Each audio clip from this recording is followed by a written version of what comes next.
I still remember that day like it was yesterday, the way the sunlight streamed through the glass doors of the department store, casting everything in a warm glow that seemed to match my mood. I hadn't expected anything out of the ordinary when I agreed to meet Alex at the mall. He'd texted me earlier that morning with a simple request. Need your help picking a new cologne. You've always had good taste. It was the kind of casual invitation that friends extend to each other all the time, but something about it made my heart beat just a little faster. Let me set the scene for you. I'm Ryan, 26, working as a graphic designer at a small agency downtown. I've always prided myself on having a good sense of style and, as Alex had noted, a particularly discerning nose when it comes to fragrances. Alex and I had been friends for about 2 years, having met at a mutual friend's housewarming party. He was the kind of person who immediately filled a room with his energy, tall, with dark curly hair that always seemed perfectly tousled, and a smile that crinkled the corners of his eyes in a way that made you feel like you were the only person who mattered in that moment. Our friendship had always existed in that comfortable space between casual and close. We'd grab drinks after work occasionally, text each other memes that made us think of one another, and sometimes spend Sunday afternoons watching whatever game was on at our favorite sports bar. There was always something there, a current of energy that neither of us acknowledged directly, but I'd be lying if I said I hadn't thought about what it might be like if our relationship shifted into something more. So when I walked into that department store on a Saturday afternoon in early October, I wasn't expecting anything life-changing. I spotted Alex immediately, leaning against a counter in the fragrance section, scrolling through his phone. He looked up as I approached, and that smile spread across his face. "You came to my rescue," he said, pushing himself away from the counter and giving me a quick, one-armed hug that lingered just a moment longer than usual. "Well, I couldn't let you walk around smelling like whatever random bottle caught your eye," I replied, trying to keep my tone light despite the way my skin tingled where his arm had been. "So what's wrong with your current cologne? I thought you loved that woody scent you've been wearing." Alex ran a hand through his hair, a gesture I'd seen countless times but never failed to find endearing. "I've been wearing the same thing for 3 years. Time for a change, don't you think? Besides," he added with a playful nudge to my shoulder, "I've been getting compliments on it less and less. Maybe people are getting used to it. Or maybe you've been hanging around the wrong people," I countered, enjoying our familiar banter. "But I'm here now, so let's find you something that'll turn heads." Let me explain why this moment mattered more than it might seem on the surface. Scent is incredibly personal. It's intimate in a way that other aspects of appearance aren't. The fragrance someone chooses becomes part of how others experience them, how they remember them. When you close your eyes and suddenly recall someone's scent, it can transport you instantly to moments you've shared with them. By asking for my help, Alex was inviting me into a decision that would become part of his identity, part of how people, including me, would experience him. As we moved through the fragrance section, I was acutely aware of Alex beside me, the way he moved with an easy confidence that I'd always admired. The sales associate approached us, a woman with immaculate makeup and a practiced smile. "Can I help you gentlemen find something today?" she asked, her gaze moving between us with professional curiosity. "My friend here needs a new signature scent," I explained, gesturing to Alex. "Something modern, but not trendy. Distinctive without being overwhelming." Alex laughed, the sound warm and genuine. "See why I brought him? I would have just said something that smells good." He turned to me. "You should do this professionally, you know." The sales associate seemed to pick up on our dynamic immediately, her smile becoming more genuine. "Well, you're in good hands then. Let me show you some of our newer arrivals that might fit that description." What followed was a delightful exploration of scents and sensations. The fragrance counter became our playground as we sampled different colognes, discussing notes and undertones with increasing animation. Alex would spray a sample card, consider it thoughtfully, then pass it to me for my opinion. Our fingers brushed with each exchange, small moments of contact that seemed to build a current between us. "This one's too aggressive," I said of a particularly bold scent. "It's all announcing itself and no substance. Kind of like that guy from marketing at your office?" Alex replied, referencing a story I'd told him weeks ago. The fact that he remembered such a small detail made something warm unfurl in my chest. "Exactly like him," I agreed with a laugh. "You need something with more depth." The sales associate brought out a sleek bottle with minimal design. "This one was just released last month. It starts with citrus notes but develops into something warmer, sandalwood and a hint of vanilla. Alex sprayed it on a card and inhaled, his expression thoughtful. I like this one, he said, passing it to me. When I brought it to my nose, I understood why. It was sophisticated but approachable, with a complexity that revealed itself gradually. It reminded me of Alex himself, warm, inviting, with layers that revealed themselves over time. This could be the one, I said, meeting his eyes. It suits you. The sales associate nodded approvingly. It's always better to test a fragrance on skin, though. The same scent can smell quite different depending on your body chemistry. Alex rolled up his sleeve and sprayed his wrist, then held it up to his nose. What do you think? He asked after a moment, extending his wrist toward me.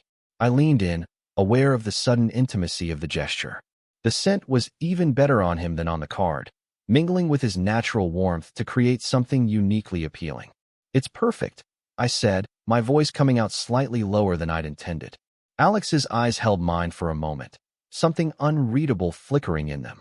Then his expression shifted, a playful smile curving his lips. You know what would be really helpful? He said, turning to include the sales associate in the conversation. If we could test how other people react to it. That's the real test of a good cologne, right? The sales associate nodded. Absolutely. That's why we offer samples you can take home and wear for a few days. But Alex was already looking at me, his smile taking on a mischievous quality that made my heart rate pick up. I have a better idea, he said. Why don't I spray some on you? Then we can see how people react when we're out and about today. I blinked, caught off guard by the suggestion. On me? Yeah, Alex continued, his tone casual but his eyes intent on mine. On your neck, where cologne is supposed to go? Then we'll have a real-world test. The sales associate, picking up on the energy between us, discreetly moved away to help another customer, leaving us in our own little bubble of tension and possibility. I hesitated, not because I didn't want to, but because I was afraid of what my reaction might reveal. I'm already wearing cologne, I pointed out, a weak protest even to my own ears. Alex stepped closer, close enough that I could feel the warmth radiating from him. Just a little bit, he said, his voice dropping slightly. It'll layer with what you're wearing. Could create something interesting. There was something in his expression, a vulnerability beneath the playfulness, that made my resistance crumble. Okay, I said simply. And then he was even closer, the cologne bottle in his hand. Tilt your head, he instructed softly.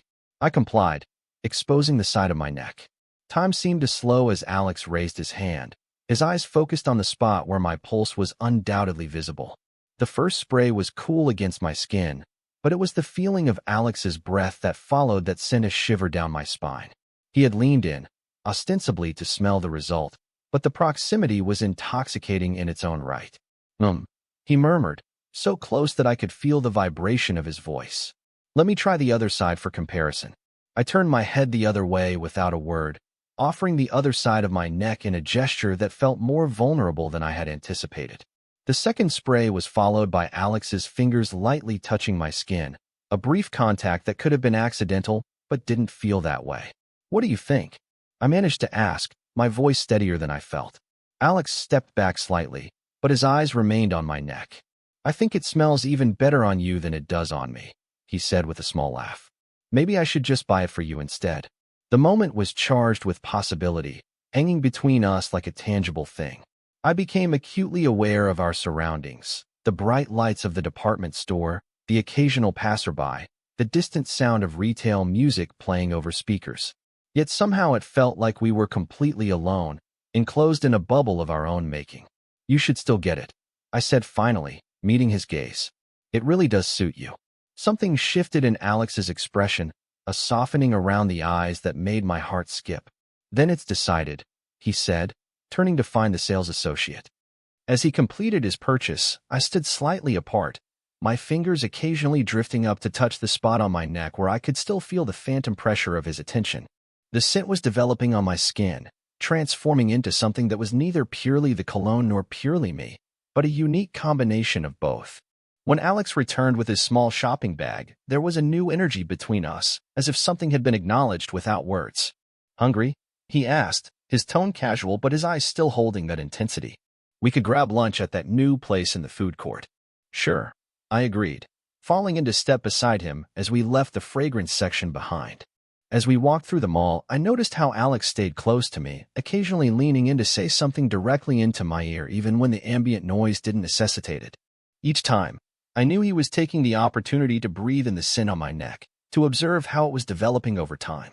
And each time, I welcomed the proximity, the brief moments of connection that felt increasingly significant. Over lunch, our conversation flowed as easily as it always had, but there was an undercurrent now, awareness that hadn't been there before. Alex would occasionally pause mid-sentence, his eyes drifting to my neck before meeting my gaze again with a small smile. "You keep doing that," I said finally, setting down my fork. "Doing what?" he asked, though his slight smile suggested he knew exactly what I meant. "Looking at me like you're trying to figure something out." Alex leaned back in his chair, his expression becoming more thoughtful. "Maybe I am. Maybe I'm trying to figure out why that cologne smells so different on you than it did on me. Or maybe," he added, his voice dropping slightly, "I'm trying to figure out why I suddenly can't stop thinking about how it would feel to be close enough to smell it directly from your skin, not just catching hints of it across the table."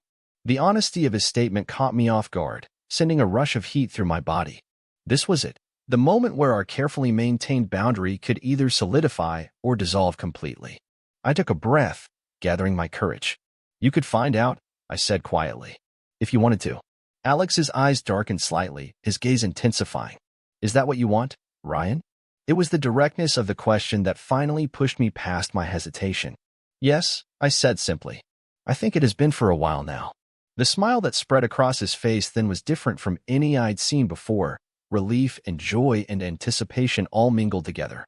"Me too," he admitted. "I just wasn't sure if you felt the same way. So that's why you suggested spraying the cologne on me? As some kind of test?" Alex laughed, running a hand through his hair in that familiar gesture that I now realized I'd been cataloging along with all his other habits. "Not exactly a test. More like an excuse. To be close to you, to see how you'd react. I've been looking for the right moment to cross this line for months." "And you chose a department store fragrance counter?" I teased, even as warmth spread through my chest at his admission. "Hey, it worked, didn't it?" he countered with a grin. And he was right. Something as simple as a spritz of cologne had become the catalyst for this moment of truth between us. It struck me then how often significant changes in our lives come from seemingly small decisions: a text asking for help, an afternoon at the mall, the choice to take a risk and be honest about what we want. We finished our lunch with a new awareness between us, our conversation punctuated by longer glances and more frequent touches, his hand brushing mine as he reached for his drink, my knee pressing against his under the table. By unspoken agreement, we decided to leave the mall afterward, both of us apparently eager to find somewhere more private to continue this new chapter. As we walked to the parking lot, Alex reached for my hand, interlacing our fingers with a casualness that belied the significance of the gesture. "So," he said, "your place or mine?" I squeezed his hand, enjoying the solid warmth of it against mine. "Mine's closer," I pointed out practically. "And my roommate's out of town this weekend." "Yours it is," he agreed with a smile that promised more to come. Later that evening, as we sat close together on my couch, a movie playing unnoticed in the background, Alex leaned in and finally did what he'd been hinting at all day. He pressed his face gently against my neck, breathing in deeply. "Worth the wait?" I asked, my voice slightly unsteady as his lips brushed against my skin. "Definitely," he murmured. "Though I think it's more you than the cologne at this point." And as his mouth found mine in a kiss that felt like both a beginning and an inevitability, I couldn't help but think about how something as ephemeral as a scent had become the bridge we needed to cross the distance between friendship and something deeper. The cologne bottle sits on Alex's dresser now, months later. He wears it occasionally, but more often he asks me to wear it, a playful reminder of the day that changed everything between us.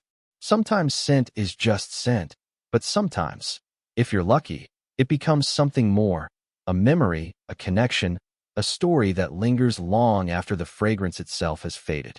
And every time I catch a hint of that distinctive blend of citrus and sandalwood, I'm transported back to that moment in the department store, when the simple act of tilting my head and allowing him close enough to leave his mark became the turning point in our story. It's amazing how the smallest moments can become the ones that define us. How a gesture as simple as helping someone choose a cologne can lead to discovering exactly where you're meant to be. Total _char_count, 18,612.